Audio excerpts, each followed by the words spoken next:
అల్వాల్ కౌకూర్లో ఉన్న రాజీవ్ గృహ కల్పన ఇళ్లను బీజేపీ రాష్ట్ర అధ్యక్షుడు లక్ష్మణ్ పరిశీలించారు. దానిలో మౌలిక వసతులు లేక ప్రజలు ఇబ్బందులు పడుతున్నారని, దానిని పూర్తి చేసిన తరువాత లబ్ధిదారులకు అందించాలని, ఆ తరువాత మిగిలిన వారికి డబుల్ బెడ్రూమ్ల ఇళ్లను కట్టించి ఇవ్వాలంటూ సూచించారు. అల్వాల్ కు కౌకూర్ కూతవీట దూరంలో ఉంది. ఇక్కడ ఇండ్లను లేని వారికి ప్రభుత్వం రాజీవ్ గృహకల్పన కింద ఇళ్లను కట్టించింది. అయితే దాని పరిస్థితి ఊరు గొప్ప పేరు దిబ్బ అన్నట్లుగా ఉంది. ఇళ్లనైతే కట్టించారు, కానీ దానిలో మౌలిక వసతులు కరువు. అందులో కొందరు దయనీయ పరిస్థితుల్లో నివాసం ఉంటున్నారు. మరికొందరు ఇళ్లను కేటాయించారు, కానీ కనీస అవసరాలు లేక అక్కడ ఉండేందుకు కొందరు రాలేకపోతున్నామంటున్నారు. త్రాగడానికి నీరు, కరెంటు సౌకర్యాలు సరిగ్గా లేవు. ఇళ్లకు తలుపులు, కిటికీలు లేవు. చుట్టూ చెత్తగా పెరిగిపోయిన చెట్లు. అయితే బీజేపీ రాష్ట్ర అధ్యక్షుడు లక్ష్మణ్ రాజీవ్ గృహకల్పన ఇళ్లను పరీక్షించి సమీక్షించారు. పేదలకు డబుల్ బెడ్రూమ్లో ఇస్తానన్న కేసీఆర్ ప్రభుత్వం ఈ ఇళ్లను బాగు చేసి కేటాయించిన వారికి మౌలిక వసతులను ఏర్పాటు చేయాలని, ఆ తరువాత మిగిలిన వారికి డబుల్ బెడ్రూమ్ల ఇళ్లను కట్టించి ఇవ్వాలంటూ డిమాండ్ చేశారు. ఓట్లు వేసి గెలిపించిన నాయకులు ఇప్పుడు నిమ్మకు నీరెత్తినట్లుగా వ్యవహరిస్తున్నారంటూ లక్ష్మణ్ ఆరోపించారు. కనీసం ఇప్పటికైనా స్పందించి ప్రభుత్వం వారికి ఇండ్లను కేటాయించి మౌలిక వసతులను కల్పించాలంటూ ప్రజలు వాపోతున్నారు.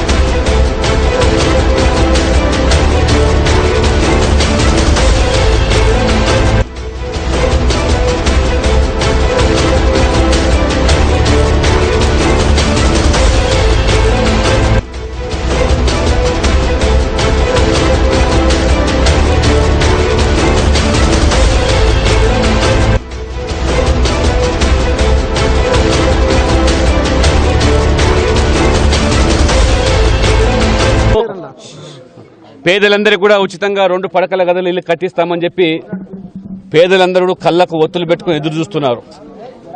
గత ప్రభుత్వాలు కట్టించిన ఇల్లు, అందులో అవినీతి జరిగింది, అక్రమాలు జరిగినాయని మరి వాటిని వేల సంఖ్యలో ఇవాళ కౌకూరులో ఉన్నటువంటి వాంబే ఇల్లు కానివ్వండి, లేదా గాజుల రామారంలో చూసినటువంటి ఇల్లు అర్ధాంతరంగా ఆగిపోయినాయి.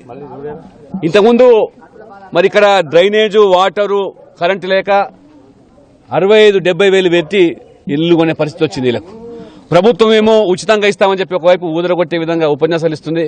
2 పడకల గదుల సంగతి దేవుడేరు, కానీ ఉన్న ఇల్లు ఏవైతే ఉన్నాయో వీళ్ళు కట్టిన వాళ్లకు నీళ్ళు ఇవ్వండి, కరెంట్ ఇవ్వండి, ఇల్లు కేటాయించండి. ఇల్లు దివాలా తీస్తున్నాయి. ఇవాళ ఇల్లు పడిగాపులు కాస్తున్నాయి. మనుషులు లేక కట్టి అట్లా వదిలేస్తే అవి దొంగల పాలు అయిపోతున్నాయి. ఇవాళ మేము చూసాం, ఉదయం గాజుల రామారంలో దాదాపు 6,000 మందికి ఇల్లు కట్టినారు, 14 అంతస్తులు. ఇంకా కొద్ది డబ్బు ఖర్చు పెడితే ఇల్లు అయిపోతాయి. కొన్ని వేల మందికి ఇల్లు ఇవ్వచ్చు. ఇవి చేయకుండా 3 సంవత్సరాలైన ముఖ్యమంత్రి గారికి తీరిక లేదు, సమయం లేదు. కాబట్టి పేదల పక్షాన ఏమాత్రం కూడా మీకు చిత్తశుద్ధి ఉంటే, న్యాయం చేయాలంటే కట్టిన ఇల్లు మొదటి వాళ్ళకి ఇచ్చేయండి. ఈ 2 పడకల గదులు కూడా ఇల్లు కట్టేదానికి ఈ పాటికే 90,000 ఇల్లు కేంద్రం మోదీ ప్రభుత్వం ఇచ్చింది. వాళ్ళకు డబ్బులైనా ఇవ్వండి, లేదా ఇల్లు కన్నా కట్టియండి. లేనట్లయితే ఇన్ని ఏండ్లైంది, 2007 నుంచి ఇల్లు కడతా ఉన్నారు. 2006లో మొదలుపెట్టినారు. ఈ వాంబే ఇల్లు కానీ, లేకపోతే ఈ రాజీవ్ స్వగృహ, రాజీవ్ గృహకల్ప, ఈ ఇళ్ళన్నీ కూడా ఇందిరమ్మ ఇల్లు పేరు మీద పేదలకు న్యాయం జరగడానికి వాళ్ళ బీజేపీ మొత్తం మేము పర్యటన చేస్తున్నాం.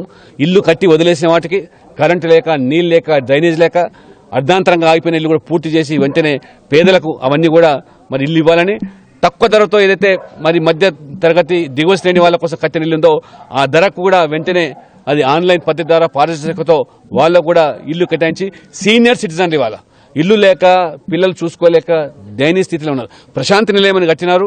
ఆ కట్టినట్టు వాళ్ళు కూడా సీనియర్ సిటిజన్స్ కూడా ఇల్లు ఇంతవరకు కూడా ఇవ్వలేకపోతుంటే ఈ ప్రభుత్వము మరి నిజంగా పనిచేసే ప్రభుత్వం అయితే మరి పేదలను గుర్తించి ఇల్లు ఇవ్వడానికి ఎందుకు ఇంత సమయం పడుతుంది?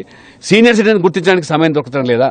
మీరు ఒక రోజులో సమగ్ర కుటుంబ సర్వే అని చెప్పి తెలంగాణ మొత్తం కర్ఫ్యూ వాతావరణం పెట్టి సర్వే చేసినారు.